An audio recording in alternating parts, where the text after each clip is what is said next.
Morning San Antonio starts right now. Like literally right now. Good morning, everybody. It's Wednesday, January 3rd. We hope you're enjoying your week so far. A short week for some of us. That's right. And tell you what, any rainfall will help us a lot in the rainfall and drought department. And Justin is here with more on some highly beneficial rains we got yesterday. So true. The rain was so nice to see. It washed the pollen out of the air. There were good numbers. The rain overachieved a little bit. I want to show you some of the rainfall totals that we saw here around San Antonio. In some places did get above an inch. Places like Timberwood Park, 1.96 inches, one of the highest totals we saw. On top of that, you got some small hail to go along with it. Bernie, about 0.7 of an inch. The airport, same story, about 0.7 of an inch. And what I'm showing you here, that red color, that's the drought monitor behind those rainfall totals. And you can see we're still in an extreme drought, but this is going to help. This is going to cut into that at least a little bit. And as we zoom out some, even up around Austin, they got good rain. So this all fell within that area that is really drought stricken. And on top of that, it fell over the aquifer recharge zone. So this is all good. That's the kind of rain we like. And speaking of the pollen count, we mentioned it washed some of the pollen out of the air. Mountain cedar is high at 1,040, but this is down significantly from where it was, say, 2 days ago, where it was up around 20,000. As we go outside for you right now, we've got cloudy skies, 47 at San Antonio and Braunfels and Seguin, a little cooler in Bernie and Kerrville.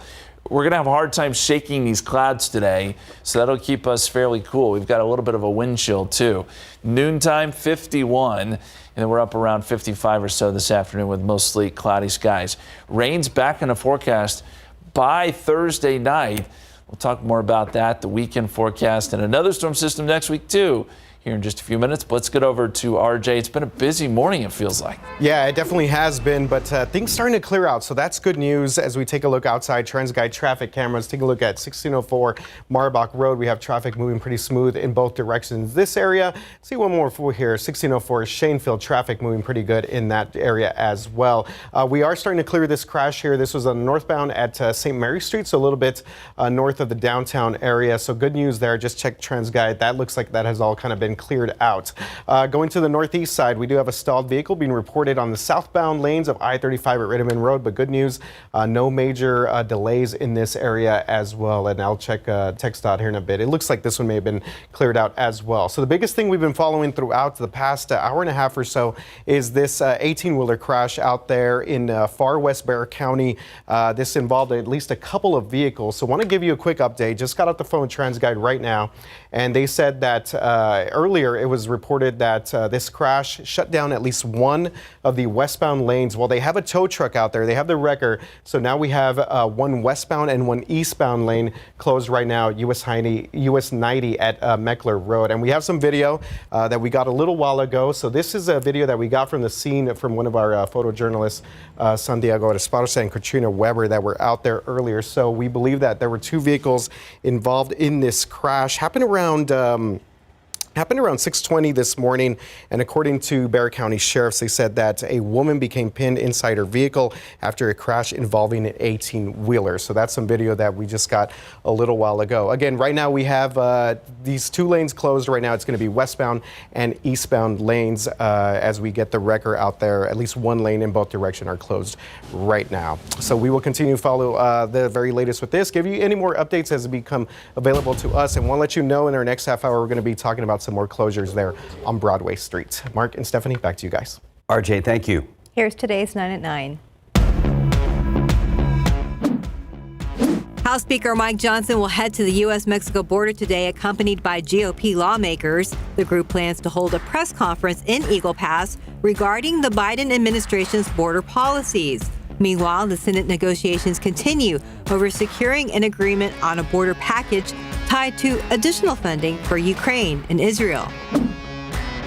Former President Donald Trump is asking a court in Maine to overturn the decision that resulted in his removal from the state's primary ballot. He's also dealing with 14th Amendment-related challenges in other states, including Colorado. The Supreme Court is expected to get involved in this issue, and any ruling from the High Court would be the final say on the matter in all states where Trump's eligibility is in question. Israel's war on Hamas is starting to reach beyond its borders. That's prompting fear the conflict will become regional and global oil prices will rise. Iran is stationing a naval vessel in the Red Sea after the U.S. sank 3 Houthi boats there. That group has Iran's backing, and it's threatening the vital trade route. If oil tankers can't get through the Red Sea, it could increase the cost of oil and drive up prices at the pump. The national debt has hit a new record, more than $34 trillion. It's due to a number of factors, including higher borrowing costs due to interest rates and lower tax receipts. The new record also comes just 3 months after first hitting $33 trillion. Senior citizens will now be seeing an increase to their Social Security benefits. The Social Security Administration announced earlier this fall that recipients will receive an annual cost of living adjustment of 3.2% beginning this month. That comes out to an average of more than $50 per month. Streaming service use is on the decline. New data shows more customers are canceling their subscriptions. About 1/4 of subscribers ditched at least 3 services in the past 2 years. Concerns include rising prices and stricter password sharing rules. Changes to the FAFSA will mean more grants for students who have children, especially single parents. The application just opened for 2024. A lot of things are different about this year's form, including revised formulas to grant eligibility and fewer questions for students to answer. However, one of the most important changes is a higher income cutoff for students who are parents to qualify for the maximum Pell Grant. It's that time of year when the holiday shopping bills come due, and a new survey by Lending Tree suggests only about half of us think we can pay off our December credit card balance in full. Nationally, credit card debt sits at just over $1 trillion. Movie analysts say 2023's total domestic box office earnings are the highest movie sales reached since the pandemic. The movie industry earned $9 billion last year. Among the big hits at the theaters last year are Barbie, Oppenheimer, Wonka, the Super Mario Brothers movie, and Taylor Swift, The Eras Tour. And that's today's 9 at 9. The big story we'll be following throughout the day today will be the situation along the border. The press conference we mentioned in the 9 at 9 will take place this afternoon, and we have a crew in Eagle Pass to cover it for us. Meanwhile, suburbs in northern states are fighting back. They're angry with Governor Abbott sending buses packed with migrants to their towns, and now 4 suburbs near Chicago are taking action. ABC's Ike Ajachi has the details. Returning from his holiday trip in the Caribbean, reporters asked President Biden about the record number of migrants at the southern border.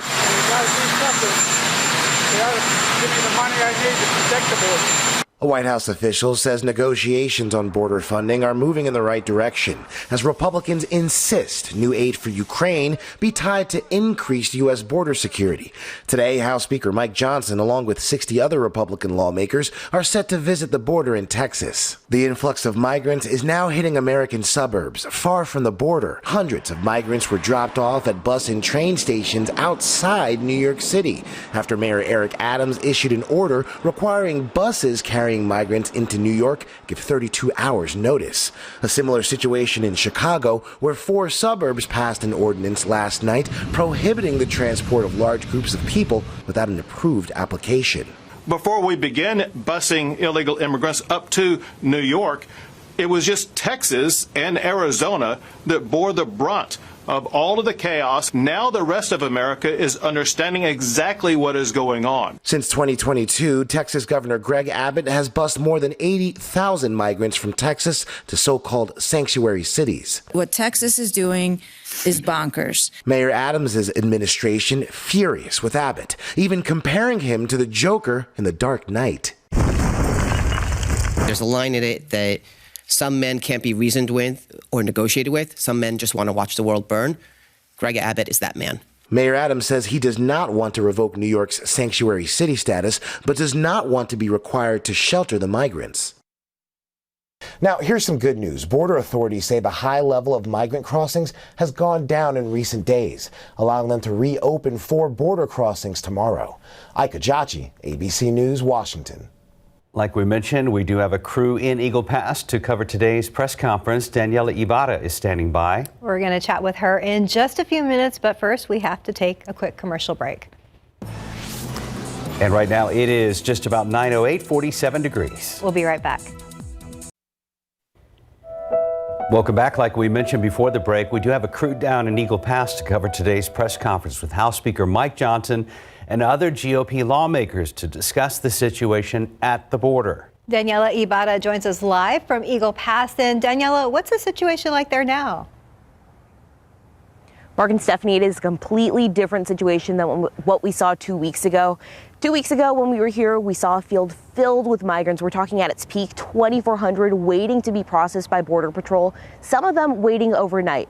Officials tell me that on Monday, the number of migrants that crossed over into this sector is around 500. Now, people who live here in Eagle Pass, they tell us they're glad to see improvements in migration. We spoke with business owners who say the most recent surge hurt their revenues. With Border Patrol shifting resources to process migrants, there's been long delays to cross the bridge. Some people have told us that wait has come close to 13 or 14 hours. The Chamber of Commerce here in Eagle Pass says some businesses report profit losses of 40 to 60%. For months, locals have been pleading with the federal government to listen. The mayor here, he says he's glad representatives are coming, but wishes they would come see the crisis at its worst. Wish they were here when it was chaos about 2 to 3 weeks ago. That was a bad situation, terrible situation. And we just can't sustain situations like that. Now, the mayor is set to be here this afternoon to speak with some of those representatives. He told me he hopes this isn't a photo op and he hopes this visit brings real change. And Daniela, as you mentioned, a lot of representatives are coming. What's their visit to Eagle Pass going to be like?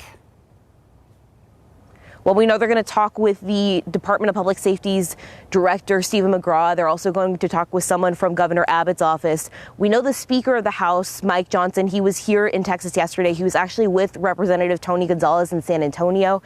Now, a couple weeks ago, Tony Gonzalez sent a letter to congressional leaders, including Mike Johnson, pleading for them to come here and help. And Daniela, you mentioned there's been a dip in migrant crossings. Why do you think that's happening now? Yeah, we spoke with a couple of local leaders about that. They say that they think Mexico has a role to play in this. They think that Mexico has helped slow the surge, controlling things on that side of the border. And that's why they think that they've seen that dip that we've talked about, the 500 migrants on Monday, which is a huge dip from the day before on the 31st. I'm told that it was 1,000. And Eagle Pass expecting another federal visitor soon. What can you tell us about that?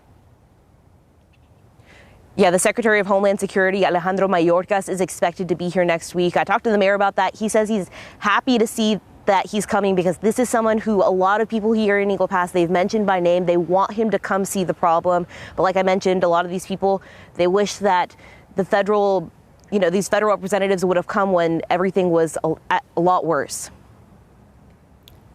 Thank you, Daniela. Live in Eagle Pass, and we're going to have continued coverage from you throughout the day.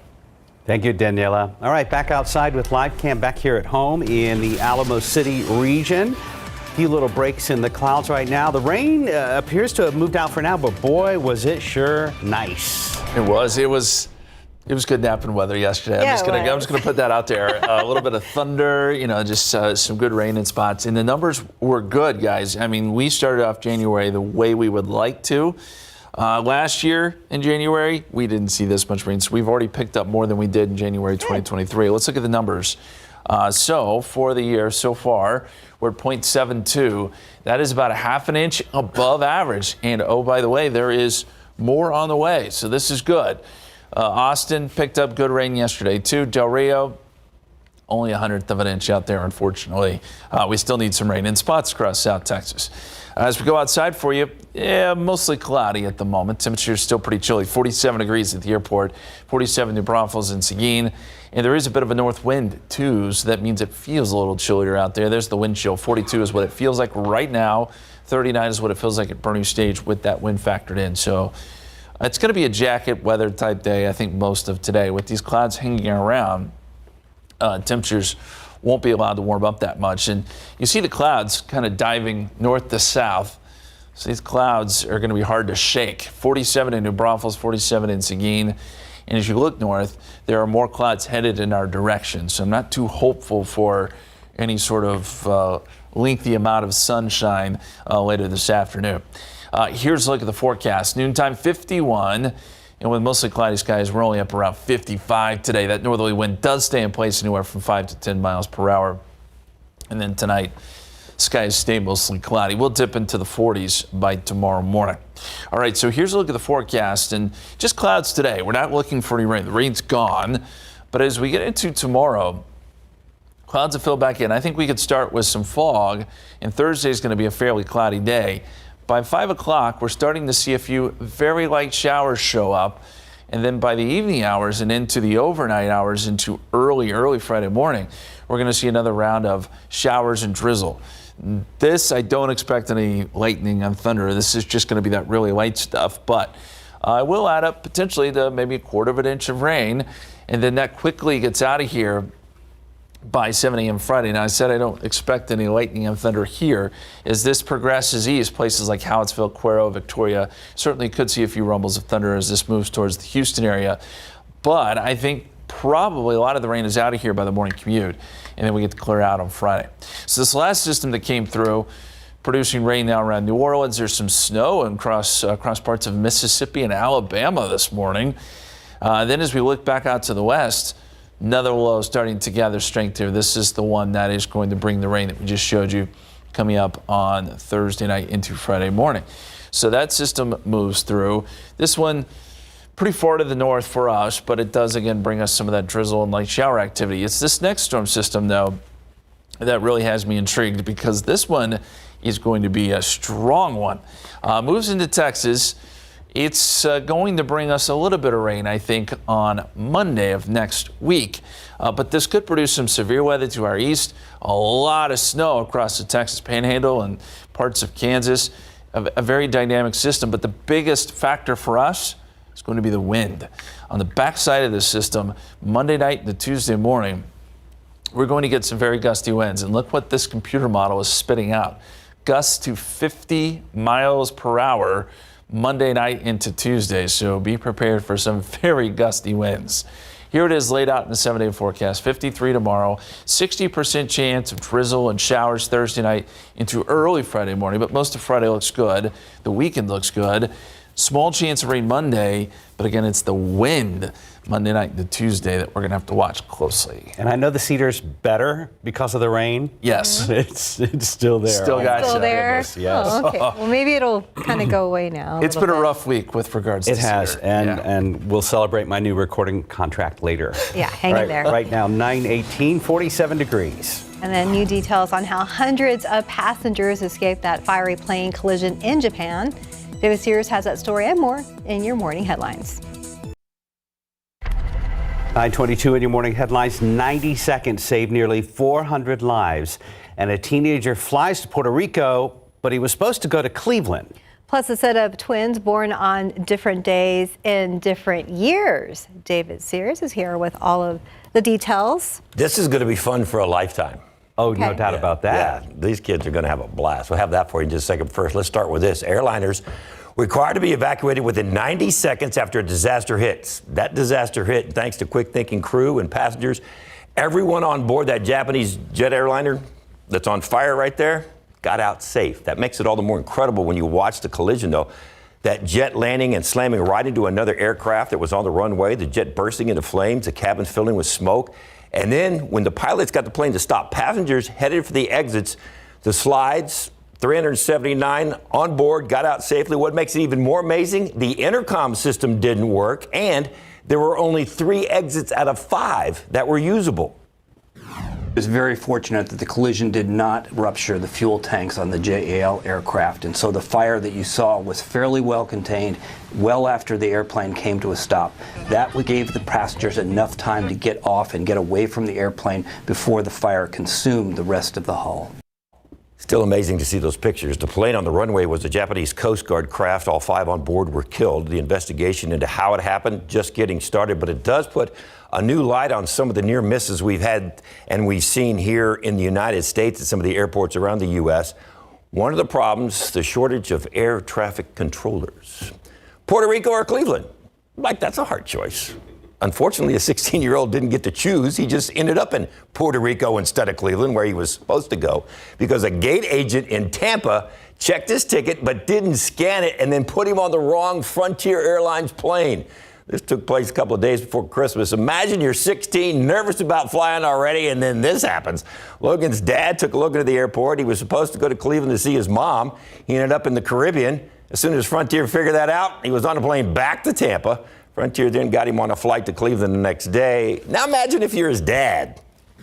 Exactly like Home Alone 2, where Kevin puts on the music and the flight attendants start talking about where they're going and he can't hear anything. That's exactly what happened with Logan. If he would have landed in another state, I could have just gotten in a car and drove, had him on the phone and said, hey, Logan, just don't do anything. Just stay there. I'll be there in X amount of hours. I can't do that when he's in Puerto Rico.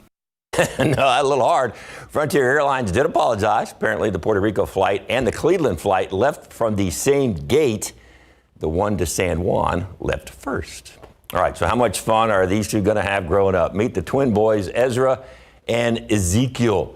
The two were born on different days in different years. Mom's water broke on New Year's Eve. Went to the hospital. Ezra was born at 11:48 p.m. on December 31st, 2023. He was 6 pounds. Then the waiting began. The clock ticking down. Happy New Year. And here comes Ezekiel at 12:28 a.m. on January 1st, 2024. He was 4 pounds, 15 ounces. I just know they're going to be world changers, and they couldn't share the same day, right? They needed their own spotlight. Seeing them in person and seeing their faces, I was like, they're so cute. I'm so glad they're healthy. Oh, yeah, cute little babies. And more fun with this family. The dad is Billy. His birthday is New Year's Eve. The twins have an older brother. His birthday is today, January 3rd. To celebrate. They're going to run out of cake at that house. And they get 2 tax write-offs. Mm-hmm. One this year and one next year.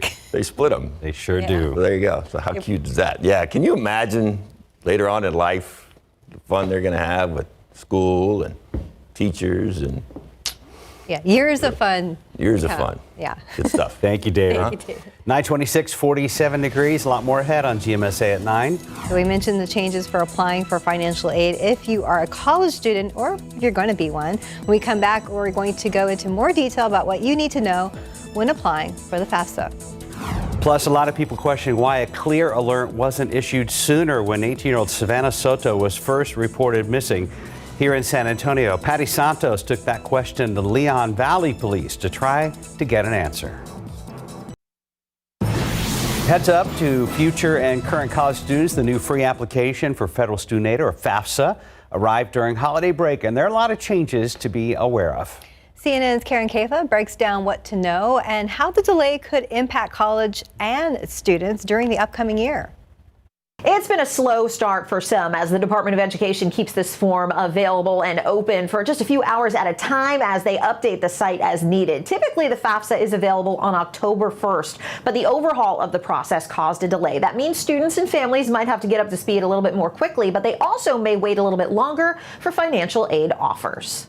A trimmed-down version of the free application for federal student aid, or the FAFSA, is now available online. You never know what federal aid you might be eligible for. The new FAFSA, which will determine federal aid eligibility for the 2024-25 academic year, has reduced the number of questions for students from as many as 108 to as few as 18. The Department of Education says some applicants can complete the form in less than 10 minutes. The revamp, approved by Congress in 2019 and 2020, is a response to criticism that the previous process was too complicated and simplifies applications in 2 major ways. First, a tool connected with the IRS will allow all applicants to pull appropriate tax data from their parents' most recent income tax filings with their parents' consent. The student will go in and say, yes, you can pull any information on file at the IRS for me.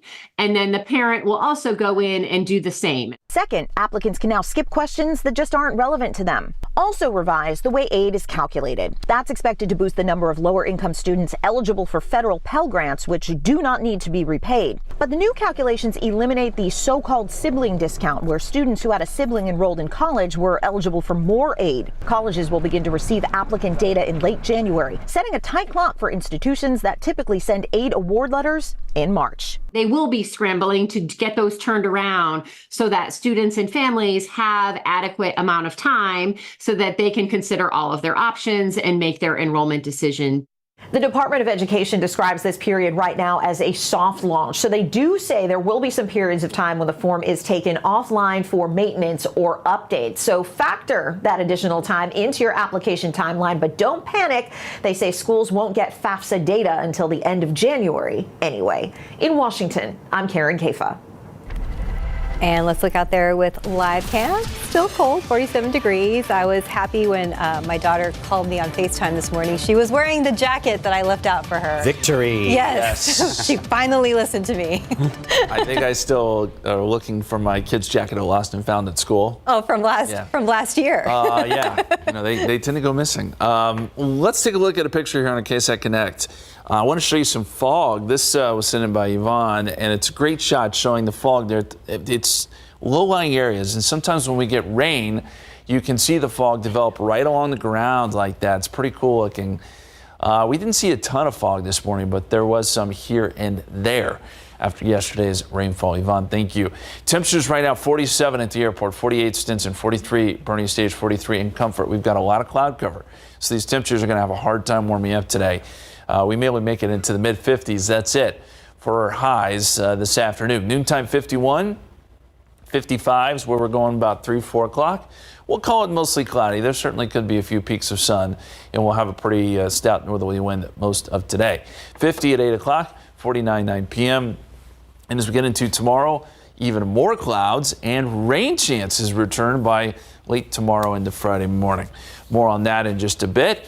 Let's get over to RJ now. Some issues maybe coming up on Broadway. Yeah, some interesting news here for people that live, work, and play along Broadway streets here. Want to give you an update on the latest construction that we're going to see here through the early part of this year, through March at least. So starting today, the city of San Antonio is going to go ahead and close down 6th Street to McCullough, and then they're also going to close down another part of Broadway, 4th Street to Pecan. So we made this map here kind of indicating the area that we're talking about. Again, this is all the lower Broadway closures that are taking place in the downtown area. Again, this is going to last through hopefully through March. That's what they're projecting at the moment. Let's take a look at some video that we got yesterday. This is Drone 12. We took this out to Broadway, and if you've been around this area, you know that this is just kind of an ongoing thing that we have seen there for a lot of people that obviously have businesses and people that travel in and around this area. So some good news here is that even though those two sections of Broadway will be closed, the intersections at 4th Street in Broadway and 6th Street in Broadway and Brooklyn Avenue in Broadway, those will remain open to eastbound and westbound traffic. So that's some good news there. Let's take us back outside to maps. And again, thanks to our photogs for getting those shots there of our drone there on Broadway Street. So again, 6th Street to McCullough, 4th Street to Pecan.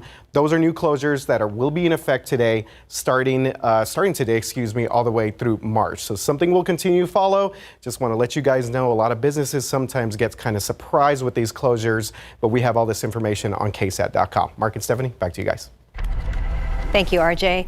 It is a story that we've been following and everyone continues to talk about. The murders of 18-year-old Savannah Soto, 22-year-old Matthew Guerra, along with their unborn baby. That's right. Before their bodies were found, a clear alert was issued to help find Savannah. But a lot of people are wondering now, why didn't that alert go out sooner? Patty Santos went to the Leon Valley Police Department to try and get some answers. To come home. Desperate to come home. That's the plea of a family desperately searching for their missing loved one. On Friday, December 23rd, Leon Valley Police say they got a welfare check request from the family of Savannah Soto. The expectant mother and her boyfriend, Matthew Guerra, were last seen on the previous afternoon at their Grissom Road apartment in a gray Kia.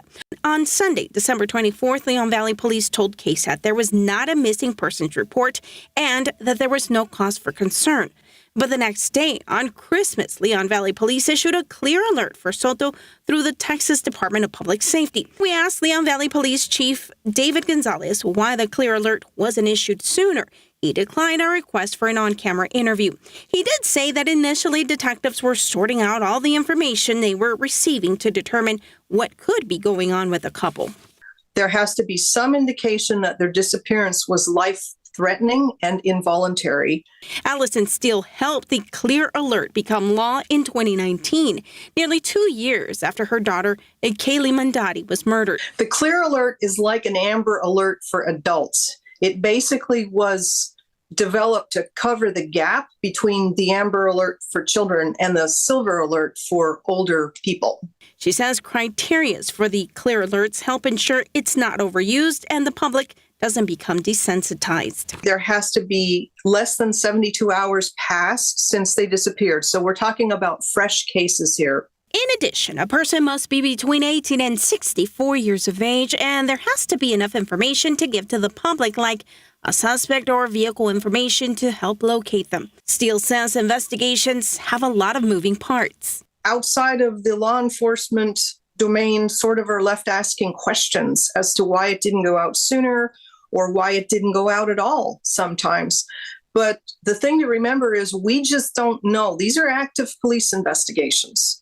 So those of us, outside of those agencies don't really know what the evidence is on the table. Patty Santos, KSAT 12 News. The people responsible for killing Savannah, Matthew, and their unborn baby are still out there somewhere. If you recognize the people of interest in this video, you're asked to call SAPD Homicide at 210-207-7674. You can remain anonymous. Right now it's 9:38, 47 degrees. You're watching GMSA at 9. And when we come back, we're going to talk about our San Antonio Spurs. It's a new year, so we're hoping for some better luck this week. We're going to be talking with David and RJ. And it's always a great day to go to the zoo. Let's check things out at Hippocam right now. And after hiding for most of 2023, front and center for 2024. Yes, Hi there. Love it. Hello. Good morning. Hey, remember last year we talked about the largest bass caught in Texas in 2023 at Lake Ivy at 17.03 pounds? Well, the guy who caught it last February, Jason Kahn, just wrote on Facebook that his fish was also certified as the largest bass caught in public waters in the United States last year. Wow. Here's Jason with a replica of that fish of a lifetime that was an astonishing 27 inches long. Jason's legacy class fish was loaned to the state's Share Lunker program, which was bred and then eventually released back into Lake Ivy. Again, congratulations to Jason Kahn for catching the biggest bass in the U.S. for 2023 at a lake 3 hours northwest of San Antonio. Wow, not too far from here. Yeah, it's about an hour east of San Angelo, so that's a different frame of reference. But anyway, I mean, that's not even the fish of a lifetime. That's the fish of like 10 lifetimes. Seriously. Yeah. I'm kind of jealous. It's neat. Yeah, I would imagine it takes quite a bit of strength to pull that thing up. I would think so too. And Lake Ivy, like a lot of other reservoirs in Texas, is way, way down, but I know he's still doing charters out there too. And you've been out there. I have not been out there. Oh, you haven't been out there yet? Yeah, because it's a pretty sizable lake, and that's probably too big for my kayak. But if I had a bass boat, anyone wants to donate? Okay, well, just let me know. Just put the word out there. Okay. Yeah, they actually did get some rain up around Lake Ivy yesterday too. Good. So it was good. It was good that rainfall, not only for us, but for a large portion of Texas. We've got more on the way. So let's look at the rainfall next couple days. So Thursday, 20% chance rain. Thursday night, we up it to a 60% chance. That's when we could see some drizzle and light showers. Probably not as robust as what we saw last night, but still, there's more rain in the forecast, and this honestly is a good thing. We're starting 2024 off right. 47 right now and cloudy. We've got northerly winds at about 10 miles per hour. So that makes it feel like it's in the low 40s right now. 42 at the airport is the wind chill right now. Feels like 45 in Rio Medina. Feels like 43 in Comfort. Feels like 38 right now in Kerrville. Chilly morning as some kids are heading back to school. And it will be that way again tomorrow morning, by the way. High temperatures this afternoon. 55 is what we're shooting for. It's all going to depend on the cloud cover. Right now, clouds are pretty thick, and it looks like we've got more clouds working their way in. If that's the case, if it does stay cloudy most of the day, it may be a little bit lower than this, and likely some 40s holding in the hill country. It's not all that warm, and there are those clouds I spoke of. There are breaks. Now, as you get out towards Hondo, Uvalde, Daniela was reporting from Eagle Pass. We could see the sun was out there, but not here in San Antonio. And we've got more of these low clouds that are surging south. And so, yes, I think it'll be a cloudy to mostly cloudy day. As we look back off to the east, this is on the back side of this low. So we're getting clouds moving north to south. And then ahead of it, you've got the lift, showers, and you have some snow for places in Alabama and Mississippi this morning. It's that cold there. And as we look out to the west, here's our next storm system, and this is bringing more rain to California, snow to Nevada. This is kind of what you would typically see in more of an El Nino type pattern. So maybe we're getting a little more active, and that's not a bad thing. Here's a look at the forecast. Lots of clouds, as I said, today, likely holding. And then as we get into tomorrow, we start off cloudy, maybe some fog, but not a bad morning commute. Kids go back to school tomorrow. Should be just fine, but send them with a jacket.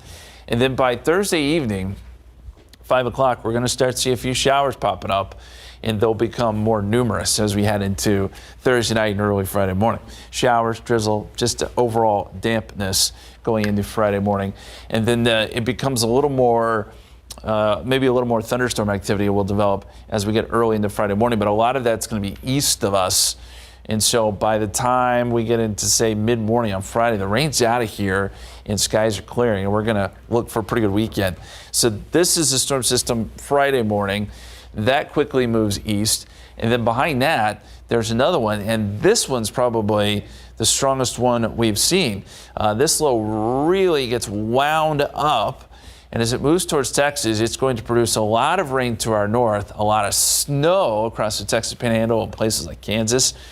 For us, and we'll get a little bit of rain out of it, but we're kind of on the wrong side of things. Really what we're going to get is very gusty winds, and we could see wind gusts close to 40, maybe higher than that by Tuesday. Something to look out for. This model's spitting out wind gusts higher than 40 miles per hour. So it will be very windy Monday night into Tuesday morning. But the extended forecast here, 53 tomorrow, 60% chance of rain late Thursday and early Friday morning. Then a good weekend, as I said, 60s Saturday and Sunday, small chance of rain Monday, and then cooler and windy on Tuesday. Thank you, Justin. Well, the Spurs were hoping to turn things around with the start of a new year. But 2024 did not get off to a great start for the Silver and Black. David and RJ are back with a recap of this last game against the Memphis Grizzlies. David, he's circling stuff. He's highlighting the box score, and I get that soapbox ready. Yeah, he's might be ready to go here. All right, you know what? New year, new Spurs. Maybe not really the case. At least not last night. Taking on a Memphis team with Ja Morant back on the lineup for the Grizzlies. Early on, we saw a lot of Ja versus Wemby. David, Wemby getting a little bit of Ja Morant there. A couple of nice blocks. Couple of the blocks right there. That's my favorite shot of the year from Wemby right there. Look at that. Nice. The 1 foot, let it fly, left-footed, let it fly, backboard, rim, backboard, basket. I like that. Nice 3. Yeah. That's my favorite shot. All the dunks he can do, but you can't do that every day. Yeah, and we see there Ja Morant getting a little bit the best of Victor Wembanyama there. Wemby still finished with 20 points, David. 4 blocks. Dunked over him. Ooh, that was nice. Yeah. There's that one. Still has that minutes restriction for the ankle thing, and so that'll be interesting to watch here what the Spurs kind of do with him. But see, that dunk right there, that's still not as good as the backboard twice 3. I like the backboard twice 3. Oh, I thought you were going to say it's not as good as the Tim Duncan bank shots. Well, nothing's that good. Be that good, right? You're never going to catch that, but yeah. Oh, David. All right, so here we go. So here's the problem. Okay, we'll talk about some problems. Oh, so the Spurs are 27th in the NBA in turnovers. They average like a little over 15 turnovers a game. I think they had like 16 last night. Yeah. And they gave up 21 points. Somewhere along the way, these young fellas got to figure out that every possession counts. You can't just go down and get sloppy with a pass. You can't go down and get sloppy with a shot. You can't go down and just dilly-dally around and not pay attention to what you're doing. Every possession counts. Remember how they always talk about that in the playoffs? Used to when, a team would score 88 and win by 4, the old days. But now, they don't seem to, there's not as much emphasis on it, doesn't seem like to me. But I think that's one of the major problems is they don't understand how important every possession is from the start to the finish. Obviously, guard play has been a big part of some of the troubles that we've seen with him. Devin Vassell struggled. Was really looking forward to see him go up against Ja Morant, Marcus Smart. I think he finished with only 11 points yesterday, so got to see more out of Devin Vassell. Right now, I think development for Wemby Devin Vassell, I think that's the biggest thing moving forward. It's hard to believe that we're thinking about lottery again. Yeah. We're not even halfway through the season, but that's basically where we are right now. Okay, you want number 2? Oh, boy, here we go. Number 2 is Wembanyama is not taking enough shots. Why does Keldon Johnson have as many shots as Victor?